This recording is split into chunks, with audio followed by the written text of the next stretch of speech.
due to this uniformly charged circular loop, this uniformly charged circular loop, इसके ऊपर charge uniformly distributed है। हमने क्या करना है, electric field intensity find out करनी है due to this total this uniformly charged circular loop. ये कैसा डिस्ट्रीब्यूशन ऑफ चार्ज है? Suppose its radius is a is its radius, but we can say suppose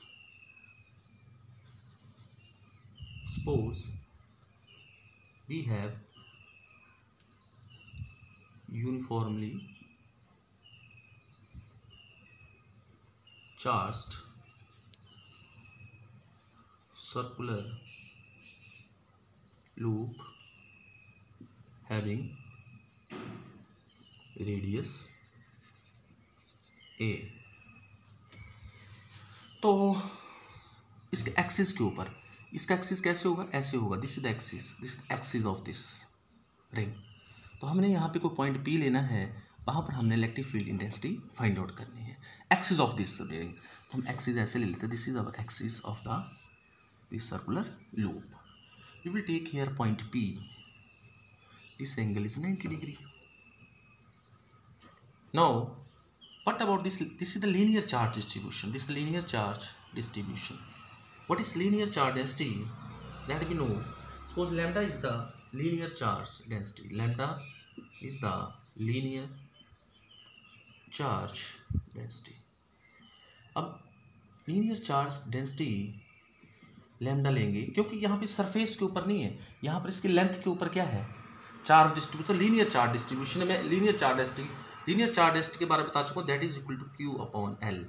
मान लीजिए इसके ऊपर टोटल चार्ज कितना है? Q है और L इसका लेंथ है, तो but is lambda equal to Q upon L। और हम लैम्डा को ऐसे लिखते हैं, lambda is equal to DQ divide by DL। What is DQ equal to lambda into DL। Now let us consider here एक small element ले लेते हैं, यहाँ पे DL एलिमेंट ले लिए DL। अब DL एक्चुअल में हम इसके कारण निकालेंगे, फिर इस सब के कारण निकालेंगे, तो उसको ऐड करना हमारे लिए मुश्किल होगा, समेशन यहाँ अप्लाई नहीं होगा। तो हम एक स्मॉल एलिमेंट ले लेंगे DL। स्मॉल एलिमेंट के पास मान लीजिए चार्ज है DQ, हम इसको इसके साथ मिला देते हैं ऐसे पॉइंट P के साथ। You will meet it with point P। मान लीजिए दूरी कितनी है? R है, ये दूरी कितनी है? X है। Then from right angle triangle से what is R is equal to x square plus a square, that is R square is equal to x square plus a square के यूज़ किया हमने right angle triangle, x square plus a Pythagoras theorem apply करके हम find करते हैं। तो इसके कारण यहाँ पे इलेक्ट्रिक फील्ड इंटेंसिटी जो होगी, तो ये DQ चार्ज है, चार्ज से इस तरफ को होगी toward this side, DE vector. This makes an angle theta. DE means small, हमने स्मॉल होगी क्योंकि DL के कारण DE होगी, स्मॉल चार्ज के कारण स्मॉल ही होगी, तो मैंने इसको DE बोल दिया। तो DE का डायरेक्शन इधर को होगा। क्यों होगा? क्योंकि अगर हम यहाँ पे टेस्ट चार्ज रखेंगे तो टेस्ट चार्ज होगा इस तरफ को जाएगा, line joining the two charges. जब टेस्ट चार्ज इस तरफ को जाएगा तो DE इस तरफ को होगा। तो DE कितना होगा हम निकाल सकते हैं, DE is equal to 1 upon 4 pi epsilon naught DQ upon R square. We can write it as 1 upon 4 pi epsilon naught lambda DL upon, क्योंकि DQ किसके बराबर है? लैम्डा DL के बराबर है, lambda DL upon R square. लेकिन what is R square equal to 1 upon 4 pi epsilon naught lambda DL upon x square plus a square, Now DE makes an angle theta with the axis of this loop. Let DE vector makes an angle theta with the axis of the loop या ring loop के साथ। It makes an angle theta, then DE have two components. See, one toward this side, that is DE cos theta, and one toward this side, that is DE sin theta. To resolve DE into components. Then number first component DE cos theta along the axis of the ring, and number 2 DE sin theta perpendicular to the axis of the ring. Now see one thing, I have here DE sin theta and there is DE cos theta. Is opposite to this, I will take another element. Suppose here, what will happen to this another element? See, this is again equal to this one. This is DE, this is DE, this is small dl again, dq charge. Now what will happen? It has two components, one toward this side, that is DE cos theta, and toward this side, that is DE sin theta. Now DE sin theta components cancel out for every opposite elements of the loop, but DE cos theta component are added along axis of the loop. So what we can write, what is E equal to? Then EE is equal to DE cos theta का summation, DE cos theta का summation.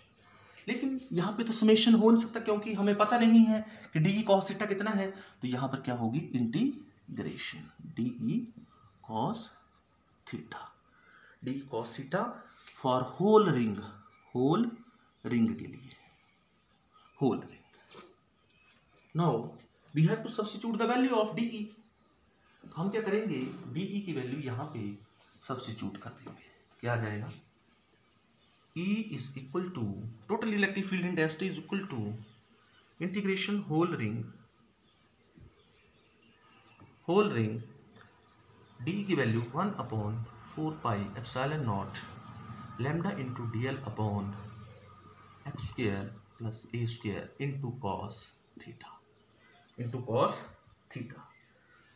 If you see this, this is if this is theta, this is also theta. From this triangle, any you can say OP, you can take it as a triangle OPA में क्या होगा? What is cos theta? Cos theta, it is a base, this hypotenuse x upon r.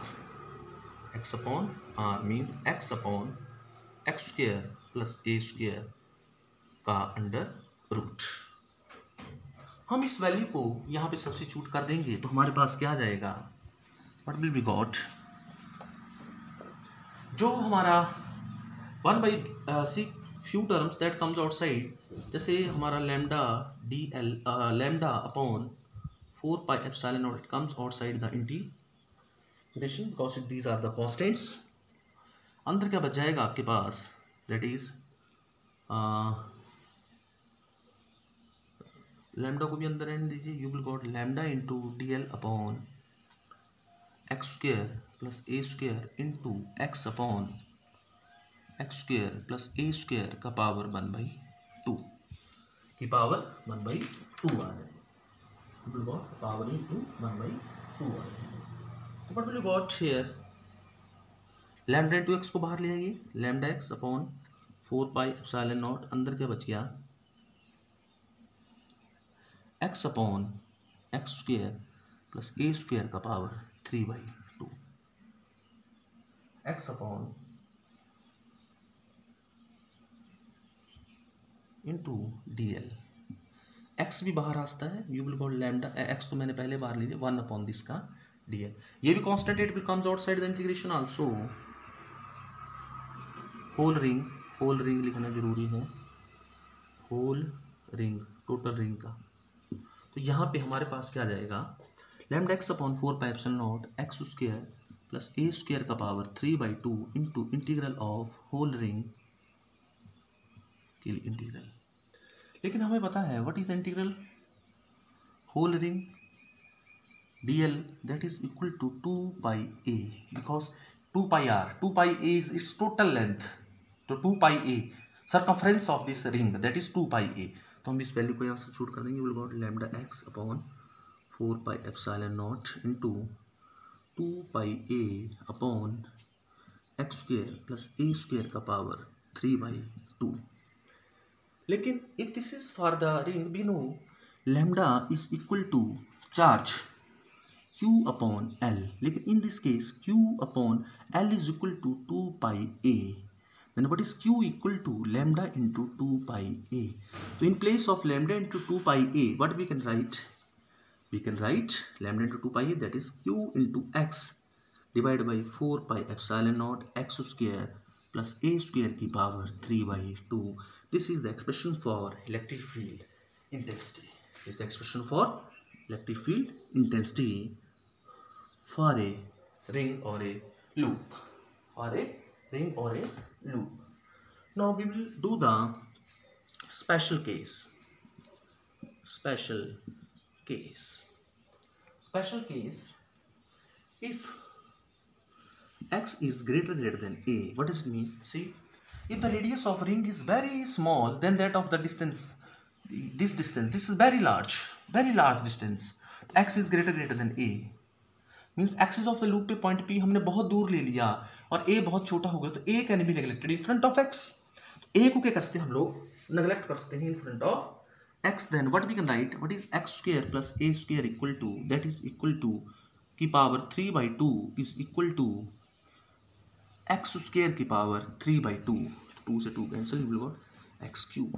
Then what is E equal to Q upon 4πε0 into x cube. तो इससे cut गया, you will got E is equal to 1/4πε0 Q upon x square. Is the electric field intensity, but this is the electric field intensity due to a electric field intensity due to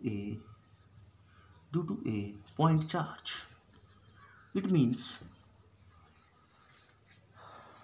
if this distance, if the point of observation, see, it is very far away from the radius of the ring, then the ring will behave like a point charge. If x is greater than a, then the ring will behave like a point charge. So this is the special case, and this is the expression for electric field intensity due to uniformly charged ring or circular loop. Thanks, have a nice day.